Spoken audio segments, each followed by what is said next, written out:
Now at 10, the Carthage City Council meets for a second night in a row to discuss impeaching the mayor. Plus an update on the residents of a Pittsburgh apartment building with a broken elevator. And a Joplin bank looks to raise enough money for 1 million meals. The 4 states' most watched news starts now. The Carthage City Council tonight met for a second consecutive evening to discuss the impeachment, possible removal of Mayor Dan Reif. This is KOAM News at 10. I'm Dow Quick. Tonight's meeting started with the council finalizing the schedule for the mayor's impeachment hearing. It's going to run from June 4th to the 6th. The council then passed the first reading of an emergency ordinance to remove Mayor Reif from office. That ordinance would need to pass second and third readings at a future meeting.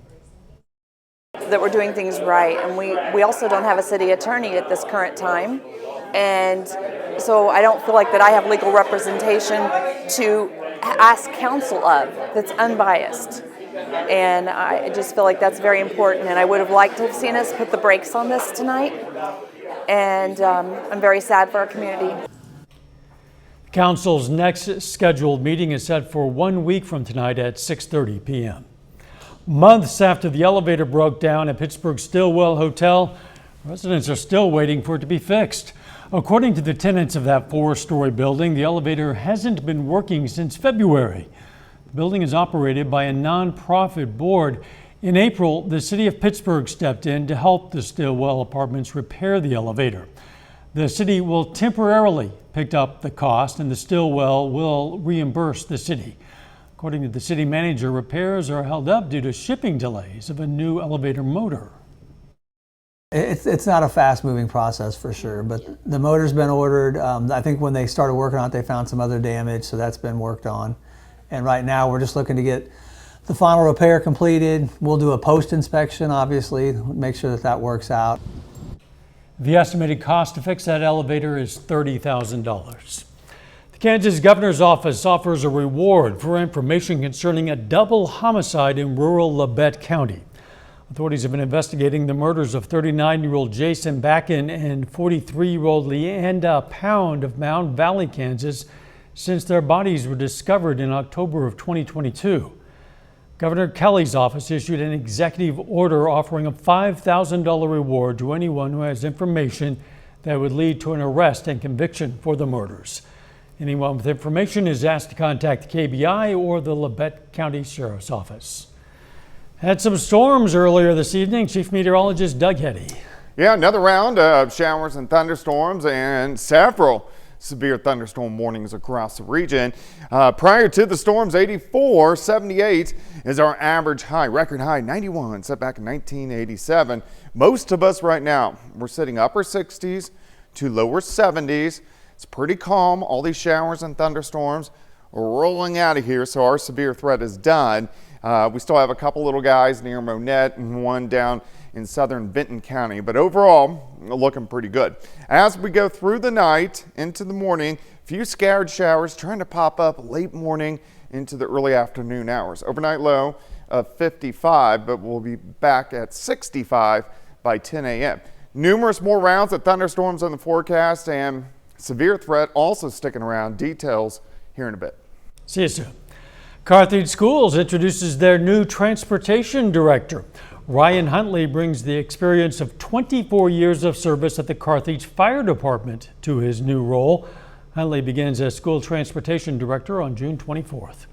Train lovers got a glimpse at history today as the Empress 2816 steam locomotive rolled through our area for its final Spike Steam tour. The Empress stopped briefly in Pittsburgh to change crews. It's traveling down from Kansas City is going to be en route to Shreveport, Louisiana. If you missed it today, here's some good news. The Empress is scheduled to travel from Heavener, Oklahoma back to Kansas City on June 16th. Big Brutus is celebrating its 50th retirement anniversary this year. The largest electric shovel in the world offers visitors the chance to travel back in time and dig into the history of mining. Retired miners are looking forward to this festival next month. It's going to be a chance to revive their memories. Well, as a farm boy, it was the best job I've ever had since even. I can pretty well bet that they haven't seen anything like this in their life, but it's standing still. You can take a look at it, and it's a lot easier to access than when it was running. Big Brutus Fest is going to be on June 1st from 11 a.m. to 7 p.m. Arvest Bank is again trying to raise money to fund 1 million meals for local residents in need. The campaign is nearly over. It runs through the end of May. Donations to the campaign benefit 85 community food partners in Missouri, Kansas, Oklahoma, and Arkansas. Locally, those partners include Bright Futures in Joplin, Carl Junction in Carthage, the Good Samaritan Shop in Lamar, the Monette Community Kitchen, and the Newton County Food Basket Brigade. Favorite things to do with the bank. I love it. It's different from, our sales goals and helping customers on their banking needs. We take in donations to help the community. In Joplin, it goes to the Joplin Bright Futures. Officials say every dollar raised provides 5 meals for hungry families. Controversial post is removed from Donald Trump's Truth Social account, but the damage might have already been done. That's coming up. And 4 state residents roll up their sleeves for a good cause and a chance to fill their gas tanks.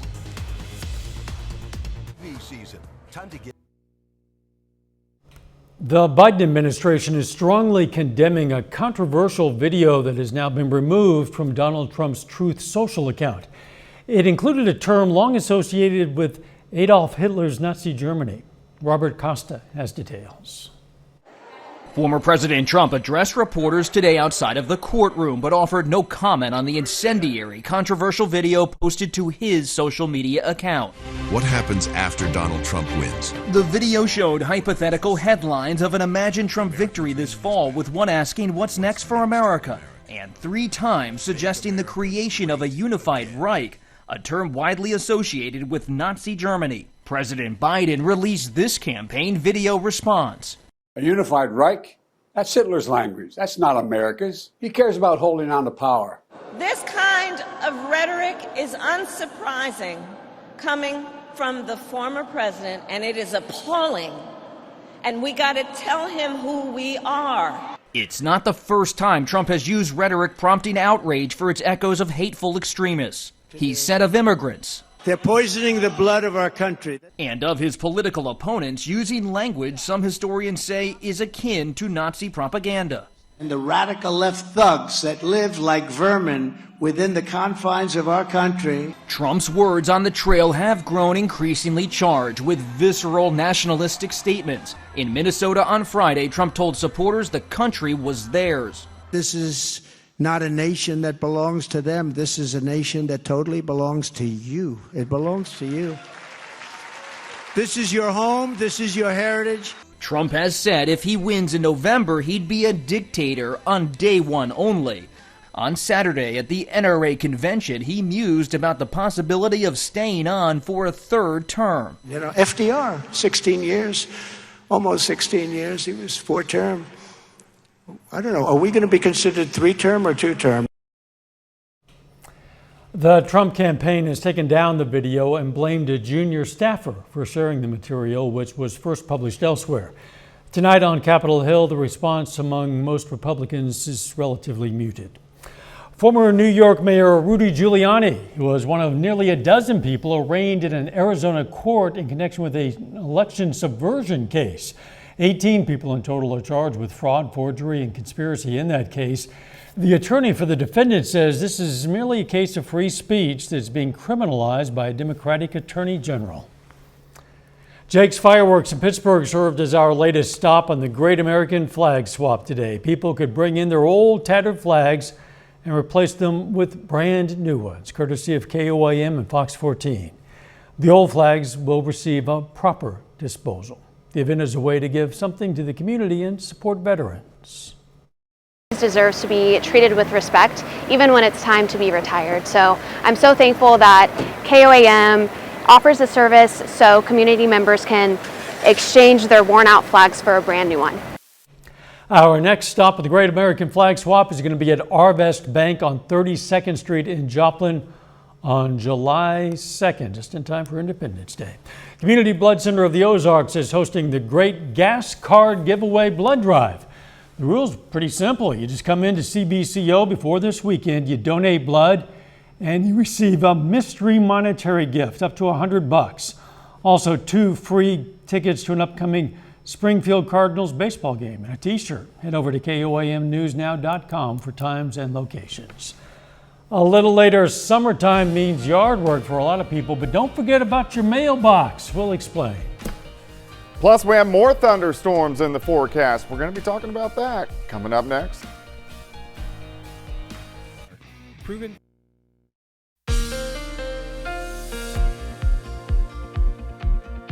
Well, of course, we had showers. We had thunderstorms once again for us late afternoon into the evening hours. Several severe thunderstorm warnings. We had one funnel cloud in northern Barton County, but besides that, we fared the storms pretty well. Nice shot. Indigo Sky Casino and Resort. Of course, Indigo is just outside of Seneca, Missouri, and we're fine for the rest of the night. Temperatures right now, we're sitting upper 60s to lower 70s across the region. Here's 7th and Rangeline. Currently sitting at 69, northwesterly winds at about 5 to 10 miles per hour. All right, showers, thunderstorms blew on through. The most severe weather was up across southern parts of Iowa, where they had numerous large tornadoes that rolled through. And then once we got a little farther south here in Missouri, not too much, but you can see a couple little sprinkles. That is just about it from this point on. All this is rolling off toward the east. Still some severe weather once you get up into parts of Wisconsin, also down through parts of Arkansas. Here's our next wave. This is going to rotate through tomorrow. Scattered showers, few thunderstorms, late morning, early afternoon, and then the ones a little bit later in the afternoon could be a little bit stronger, but I think most of the severe weather will stay away from us. And then right behind it, this is our wave that's going to affect us on Thursday. So let's look at our hot spots. All right, for Wednesday, greater severe threat is down from Dallas to Little Rock, and then really along and south of I-44, a few stronger storms, most likely not severe. Let's go into Thursday. Thunderstorms out to our west, drive in Thursday night, so we are going to have a severe threat then. Let's jump 2 more days to Saturday. Severe threat, pretty big, right across from Wichita to Oklahoma City, Tulsa, up toward Joplin. That's going to be Saturday evening and night. So we at least have 2 more shots for severe weather this week. So we need to be weather aware. Still May, of course. All right, for us tonight, upper 50s. We are going to get some clouds in here. Mid to late morning, a few scattered thunderstorms shooting through, and then a few more trying to pop up in the afternoon. These guys may be a little bit stronger, but I really think anything severe stays just south and east of the region. As we get into tomorrow night, nice and quiet. We back down near 60. Most of Thursday looks pretty good. We warm near 80, but watch this. Thursday evening, strong to severe thunderstorms drive through again during the evening into the overnight hours. Out of here by the time we head into Friday morning. All right, Wednesday day planner, 59 to start, 67 by noon. High temp, 73 degrees. Let's jump into the weekend because, of course, we have that next threat, which is going to roll in by the time we get into Saturday afternoon. But most of the day on Saturday looks pretty good. But once we get into Saturday evening, showers and thunderstorms again with yet another severe threat. 73 tomorrow. Let's go 82 on Thursday, 80 on Friday, 84 Saturday, 82 on Sunday, even a few storms on Memorial Day. So a pretty active stretch over the next few days, but majority of these are going to be nocturnal storms. So overnight. Okay, so you'll just wake up with your lawn wet instead of... There you go. Oh, well, there'll be some soggy days, but I guess we can live with it. Thanks, Yep. Doug. As you work on your lawn this summer, the United States Postal Service is asking you to give some TLC to your mailbox as well. Chris Bryant has what you can do to protect and improve your service and safety. Mailbox Improvement Week is exactly what it sounds like. The United States Postal Service is asking their customers to make sure that their mailboxes are within the right height and distance from the curb when it comes to curbside delivery. Kind of makes the neighborhood look good. Everybody takes pride kind of outdoing each other on stuff like that. The request is simple. we're going to be driving on the right side of the road. So put those numbers on that side of the mailbox so we can recognize what address we're coming to. Throughout the week, taking time to make sure your mailbox or path to your mailbox is in prime condition can be a benefit to the Postal Service, but also first responders. The house was clearly marked with, the large numbers, so we could see that. That gets us there, it gets the fire department there, it gets the EMS and medical staff there, as fast as we can. While labeling the mailbox may be an option in the city limits of Springfield. Yeah, there is actually a city ordinance that you're required to have it on the house, and clearly visible with all the numbers on there. Some of the things to look at when participating in Mailbox Improvement Week, the Postal Service recommends you take some time to inspect your mailbox. That inspection can include replacing those loose hinges, repainting, and even remounting your mailbox. You also need to make sure there's a clear path to your mailbox and remove or trim back any plants or bushes that may be blocking your house number from view. And when it comes to your mailbox, the height and location is important as well. Between 36 to 42 inches from the base of the box up to where you deliver it, and off the curb to where the vehicle can approach it, but reach over there safely a hand and get there and put that mail in the box for you. And if you have any questions about where to place your new mailbox, you can always reach out to your local post office. Now, Inglet says if you're going to replace your mailbox, you need to make sure that it has been approved by the Postmaster General. You can find those usually on your mailbox, somewhere stamped on. Most home improvement stores like Lowe's, Home Depot, Ace Hardware only sell approved mailboxes. Still ahead, Crowder baseball heads to the Junior College World Series in Colorado, and Diamond High School softball plays in the state championship. Don Dale says those stories and more is coming up next. 10 Fort Scott.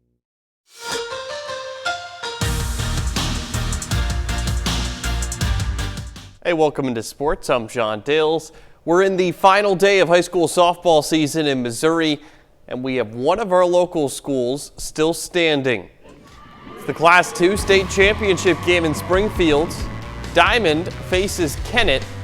The Wildcats up 3-0 early, but the Indians answer back. Bottom of the fourth, Adley McAtee hits a single into center field. Then, biggest hit of the game to this point, Hadley Wilson gets a triple down the line in right field. Kennett scores 4 in the fourth and opens up a 5-3 lead.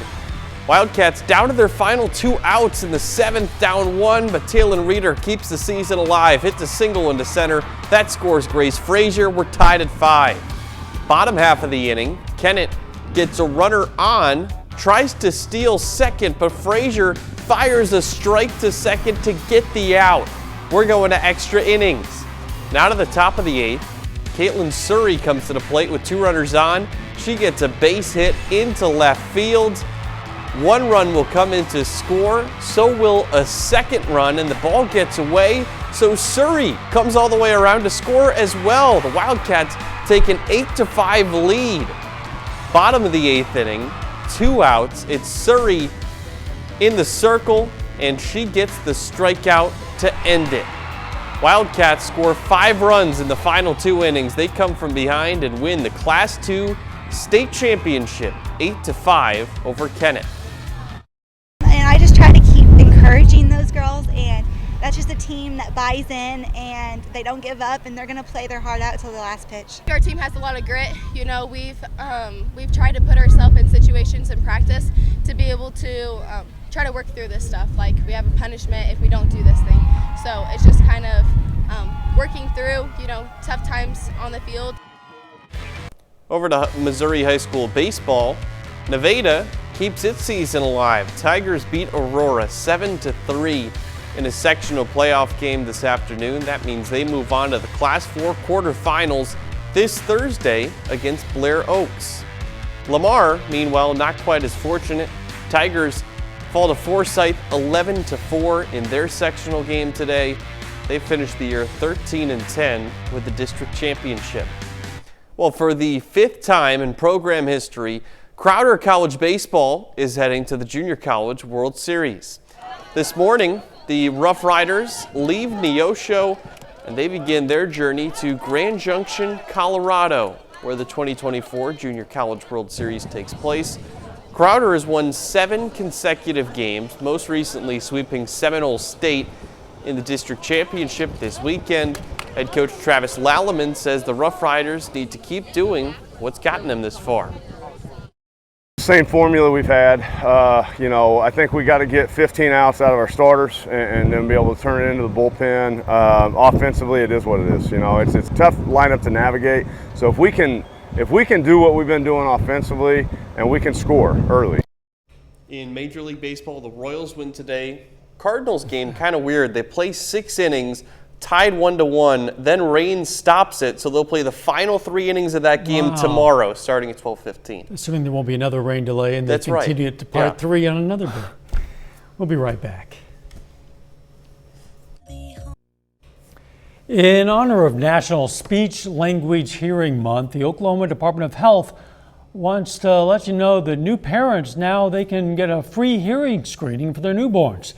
There are currently 46 county health departments in Oklahoma that can assist with newborn hearing screenings, and you can find a link for them on our website. Check it out, KOAMnewsnow.com.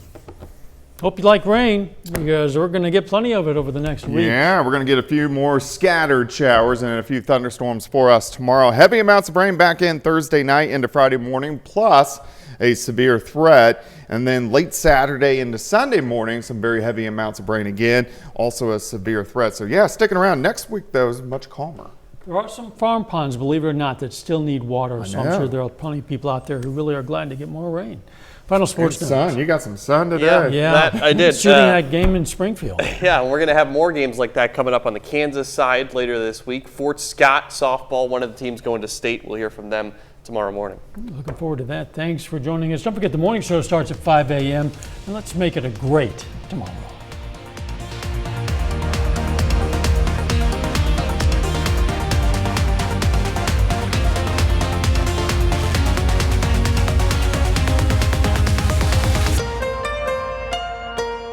Captioning on